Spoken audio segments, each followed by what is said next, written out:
अपने आज बोल चाल देखना सुनना तब्दील कर दिया। मनुष्य के स्थान पर पशु और पंछी हो गया।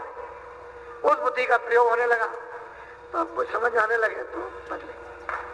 तो समय बड़ा खराब आ रहा, थोड़ा बहुत नहीं आता। आप जो सूचनाएं सुन रहे हो रेडियो अखबारों पर, ये कुछ नहीं है, इनको मैं कुछ नहीं समझता, ये ना के बराबर।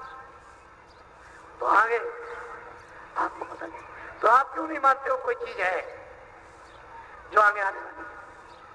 अभी कुदरत, नेचर, प्रकृति जब आपके कर्मानुसार अपना डंडा पकड़ेगी और छड़ी हाथ में लेगी तब आप उसका चमत्कार देखिएगा।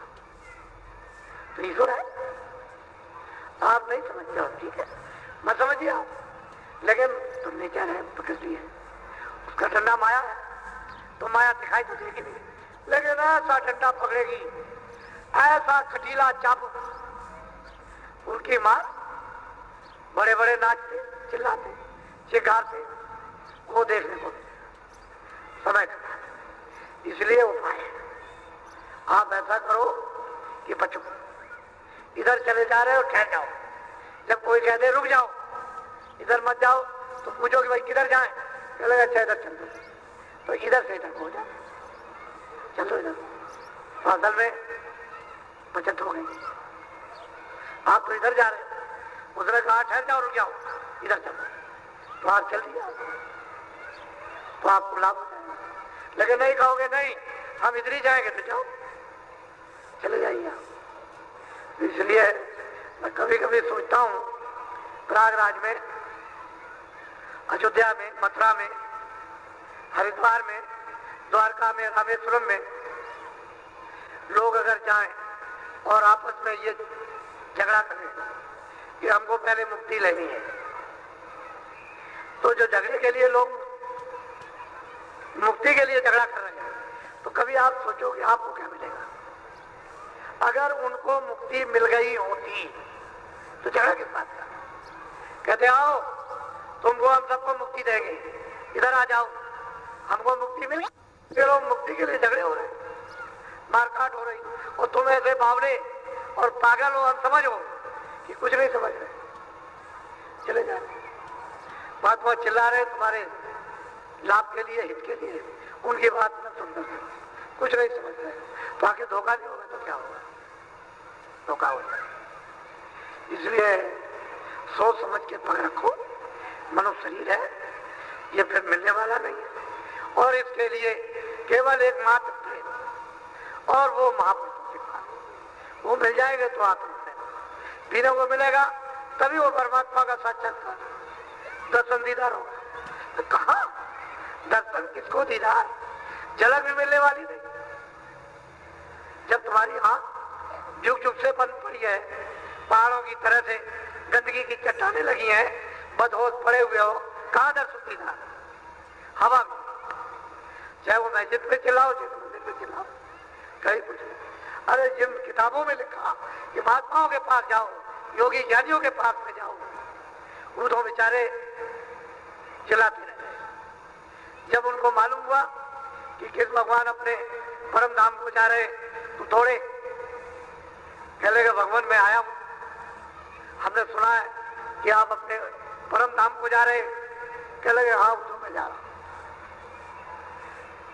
तो अगर उनका ये धाम होता तो यहां रहते, ये धाम उनका नहीं था, उनका धाम।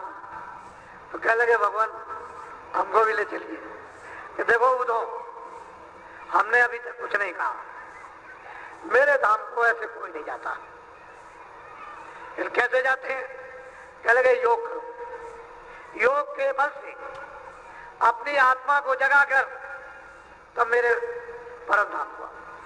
कह लगे महाराज मेरा तो समय खत्म हो गया, मैं तो बुढ़ा हो गया। कह लगे मैं इसमें कुछ नहीं कर सकता। अगर मुक्ति और मोक्ष तुमको प्राप्त करना है तो सीधे संतों के पास चले जाओ। अगर मेरे धाम को जाना तो बगैर योग के कोई नहीं जाता। तो जहां अपने सन्मुख अपने वाक्यों से किस भगवान उद्धव को उपदेश कर रहे हैं, और आपने तो किस भगवान को उद्धव को देखा भी नहीं, तो आपका क्या होगा? इसलिए वो कहते हैं जाओ मुक्ति मोक्ष को लेना तो जागे, जीते जागते मनुष्य रूपी मंदिर में जिन्होंने अपनी आत्मा को जगा लिया, जो उसका साक्षात्कार करते हैं उनके पास जाओ और उनसे जाकर मुक्ति मोक्ष लो। ऐसे ये तो अपने काम के लिए आए थे, काम के लिए आप वैसे ही रोने चला, जिसका जो काम है वो अपना काम करता है। तो आप तो किताबें नहीं समझते हो, उन्होंने क्या कहा वो नहीं समझते, गोपिकाओं को क्या समझाया वो भी, क्या उन्होंने 56 करोड़ यदवंशियों को बताया वो नहीं समझते हो, कैसे मुक्ति मोक्ष मिलती होगी, शुभ कर्म आप ये भी नहीं समझते, तो फिर कैसे होगा? समय खराब आ रहा। तो मैं तो शब्द के लिए आया था, तो मैंने आपको इशारा किया, भारी परिवर्तन होगा, छोटा मोटा परिवर्तन नहीं होगा। ये कलयुग है, तो कलयुग के अनुसार, कलयुग के मुताबिक भारी जब परिवर्तन हो तभी तो समझ में आएगा कि भाई कलयुग का परिवर्तन। तो वो बात याद रखना कि कलयुग में कलयुग जाएगा और कलयुग में सतयुग आएगा। ना अभी सतयुग गया ना अभी आया ना कलयुग गया, लेकिन आपको ये बात कानों में डाली गई, महात्मा के वाक्य कभी मिथ्या नहीं मिले। जो लिखे पत्थर है, पत्थर की लकीर मिट सकती है, बात की लकीर नहीं मिटती है। जो कह गए तीनों काल अमर, लेकिन आप उसको नहीं समझ, ठीक है? इसलिए जो जरूरी है उनको सुनिए, समझिए, परिवर्तन होगा। कोई कुछ कहता है, कोई कुछ कहता है। मैंने अभी कई जगह निवेदन प्रार्थना की, पहले तो 507, फिर 519, फिर 529, जो आपके संसद सदस्य दिल्ली में जो लोक सेवा थे, सेवा का काम, जिनको आपने बुद्धि दान देकर भेजा है, और इतने लोग पीते हैं शराब, वो छोड़ दें। अगर जनता का, देश का, मानवता का खुदकशी, खूरेजी बंद करना चाहते हो, देश को खुशहाल करना चाहते हो, लोगों को रोजी रोटी, समदृष्टि, सबको संभाव, कोई किसी से भेदभाव न रखे, अगर ऐसा बनाना चाहते हो तो शराब का परित्याग करना ही पड़ेगा।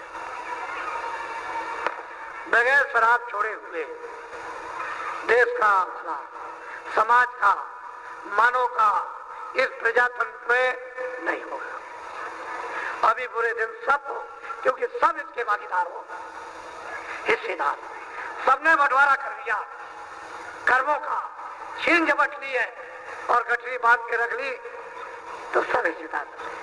आपको ये राज मालूम है, जानते? अच्छा ये कि वो लोग इसको छोड़े, जो अगुवाकार है, हेड है, अध्यापक हो, बड़ा हो, पिता हो, पति हो, कोई भी गुरु हो, उसको ये काम नहीं करना। जो अगुवाकार, उसको नेक शिक्षा दे। जब आप खुद ही नशे में हो, बुद्धि काम नहीं करती है, तो कौन सा आप रास्ता बताएंगे, शिक्षा देंगे?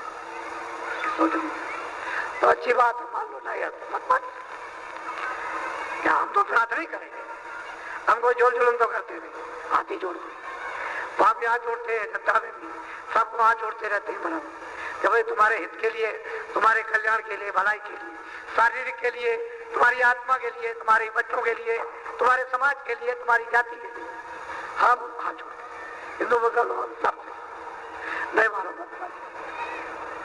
तो छोटी सी बात मैंने आपके सामने रखी है।